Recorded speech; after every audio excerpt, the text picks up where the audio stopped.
Secretary. Thank you for your time here today, your testimony, and for offering your expertise on diplomacy, as I will be asking you questions on diplomacy.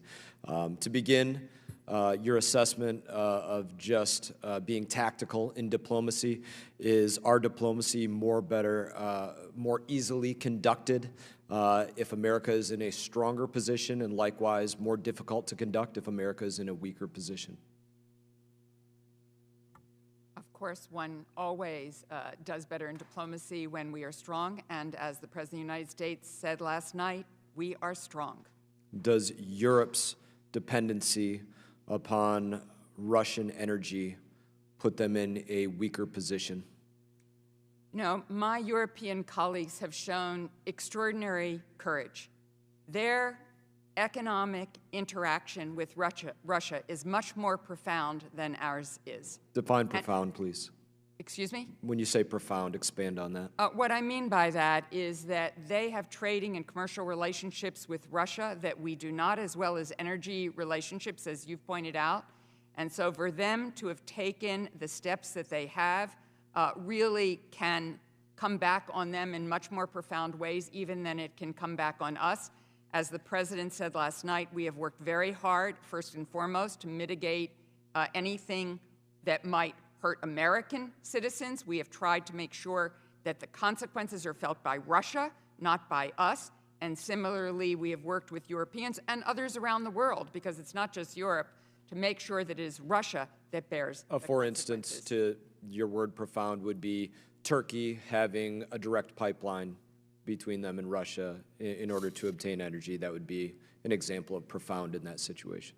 I certainly think that the energy flows are very critical, and I think that we have seen a great courage, certainly when Chancellor Scholz announced in essence that NS2 was dead, and now we have seen the company behind NS2 declare bankruptcy yesterday. We should be able to say that was a courageous step. Madam Deputy Secretary, they are in a weaker diplomatic position because of their dependency in early March, cold temperatures, what's going on.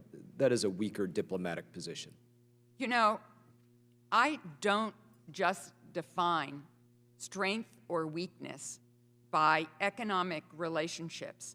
It is what courage people have to act in their interest, their national security interest, even if there are costs engaged. And for me, that is courage and that is strength. I think we find agreement in that, ma'am, but the level of courage is tempered by the amount of dependency upon foreign fuels. The level of courage is tempered and the resolve of the world by the fact that Putin has nuclear weapons. We would be naive to argue otherwise, in my opinion.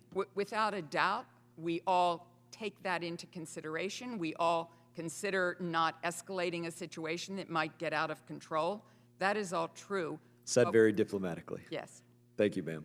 I want to ask some opinion about how you believe the Ukraine war should end. Should Europe and the West divest, Western Europe and the Western world divest of Russian energy, in your opinion? You know, I think that there's a lot of rethink, and there will be, about energy security worldwide. I think you had heard from the President last night that, combined with other countries around the world, we've done a release of strategic petroleum reserves of 60 million, 30 million from the United States. But no was your answer. But I do think that the whole world is rethinking energy security over the long term.